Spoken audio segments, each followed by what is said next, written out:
My Lord and my God, I firmly believe that you are here, that you see me, that you hear me. I adore you with profound reverence.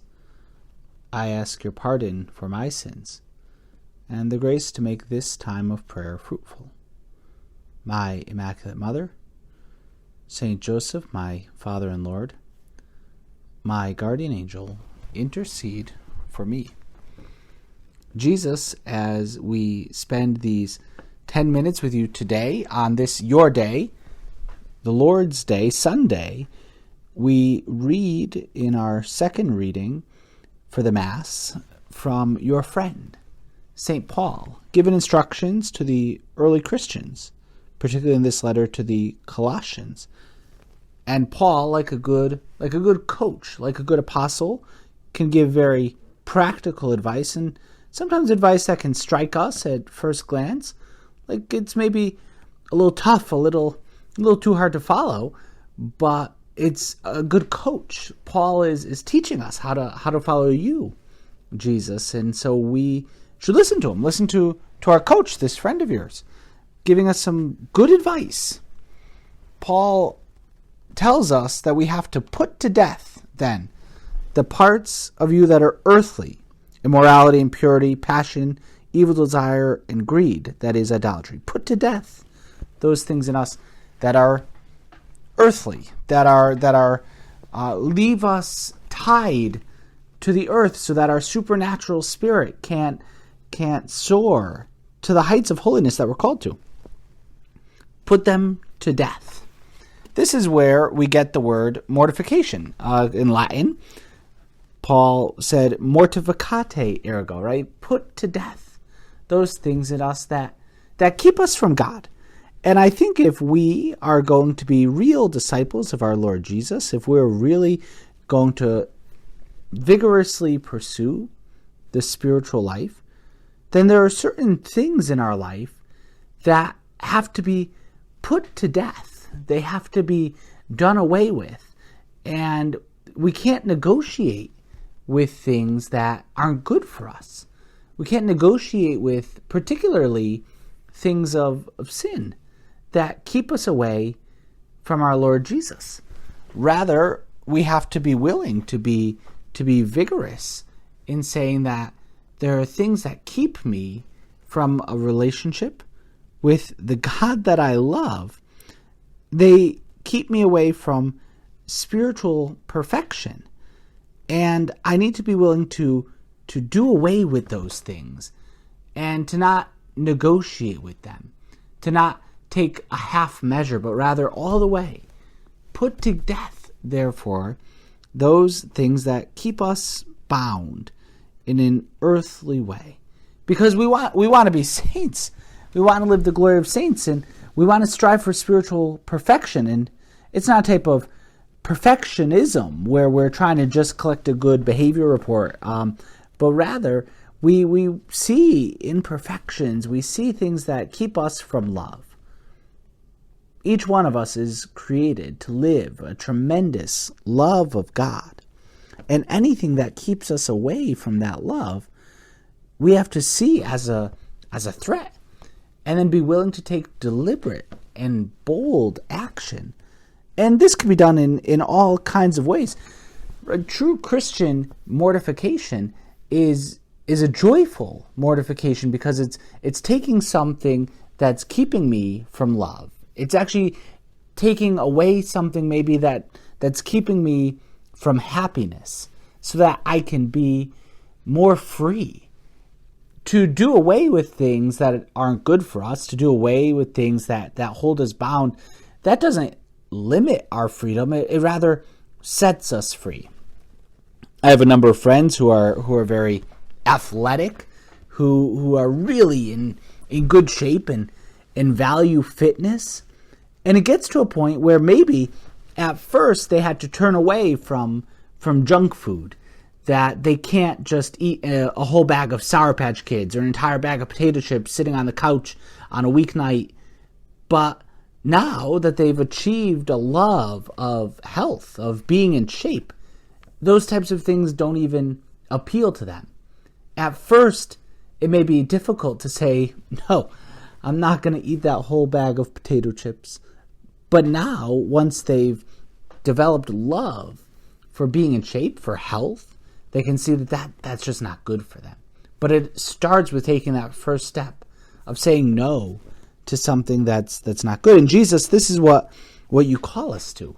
You call us to be willing to make these decisions, and that we're not just trying to drink in all the things of the earth and just be filled with earthly pleasures. That here we just have to be filled on earth. And there's so many people that maybe are around us and they're confused and they just think it's just about the earth. It's just about getting the most amount of pleasure, the most amount of comfort, the least amount of pain in this world. And that's the whole goal and purpose of life. But Jesus, you call us to something greater. You call us to being willing to strive for greatness.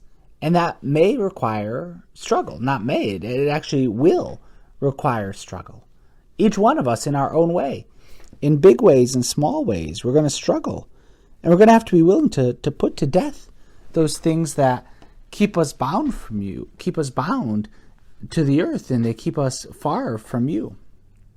There's a beautiful image in the book by C.S. Lewis, The Great Divorce. And without going into too many spoilers about the story, at one point there's a ghost who has a lizard living on his shoulder that's keeping him bound, that's telling him lies. And in order to be freed and to go to heaven, this ghost needs to be rid of this lizard that stands for temptation, that stands for vice, things that we clutch onto and keep us in sin. And luckily, there's an angel that encounters this ghost and offers to get rid of the lizard on his shoulder, right? This lizard that's whispering lies in the ghost's ear. And so the angel says, well, do you want me to make him be quiet? And the ghost says, sure. The angel says, well, then I have to kill him. Right? I have to kill him. And the ghost says, no, I don't want you to do that. It's like, don't you want to kill? This is a lizard living on your shoulder telling you lies. No, I really don't want you to do that. May I please kill it? And at the end of the day, the angel just has to plead with the man. Please let me kill this thing that's lying to you, that's holding you bound. Please, may I kill it? And once the angel does, spoiler warning, end up killing this lizard, the man's set free. And it ends up becoming a means by which he can triumphantly go to heaven. And some of these things that hold us bound, that we think that we need, they're lizards on our shoulders telling us lies and keeping us in a place of slavery. And our guardian angel even can appear to us and say, well, let's just get rid of this thing that you don't need, this thing that's keeping you bound. Please, but I'm going to have to kill it. We're not going to go halfway on this. Please let me kill this. Right? Mortificate ergo. Put it to death. Whatever these things are. Not in a sad and gloomy way, but rather with a sporting spirit. And it could be just small things, right? We're not talking gigantic, mortifications and all that. No, these things happen in the very small ways, right? Just maybe at a meal. I'm so focused on just the delicious food. Well, I could take a little bit less of the things that I really like. And I could take a little more of the things I don't like. Or if somebody cooks a meal for me and I don't really like it that much, I could smile, right? And I can eat it with a smile. Or even in particular in our age, use of our technology, our cell phones and our iPads and computers and all these things. And they could distract us. And so a little mortification could just be that when I'm with somebody, when I'm having a conversation with somebody, I don't check my cell phone. Oh, but I want to. I just want to check my phone so bad. I just want to see, I felt the buzz. I must have a message, right? Put it to death. I could check it later. But now I'm with a person. It could even happen during these 10 minutes with Jesus. That I'm here, Lord, I'm talking to you, but I saw the screen light up, so I definitely have a message. I'll pause the meditation to check my messages. No, put that to death. Jesus, I'm here with you. I give you this whole time. After the 10 minutes ends, then I could check my messages. These are the little ways that we can live out mortifications. And those are heroic mortifications. Just in the little things to curb our appetites that keep us away from you, Jesus. And so let's ask our coach, St. Paul, to instruct us in this way. Let's ask him to pray and intercede for us. And above all, let's ask our mother, Our Lady, Queen of Saints and Queen of Angels, that she could teach us how to truly value what's right and everything that stands in the way. As she is stepping on the head of the serpent in so many of those images, that she too can crush the serpents that hold us bound in slavery, to teach us how to put to death those things that keep us bound to earth so we can be free to soar to the heights of heaven. I thank you, my God, for the good resolutions, affections, and inspirations which you have communicated to me in this meditation. Ask your help in putting them into effect. My Immaculate Mother, Saint Joseph, my Father and Lord, my guardian angel, intercede for me.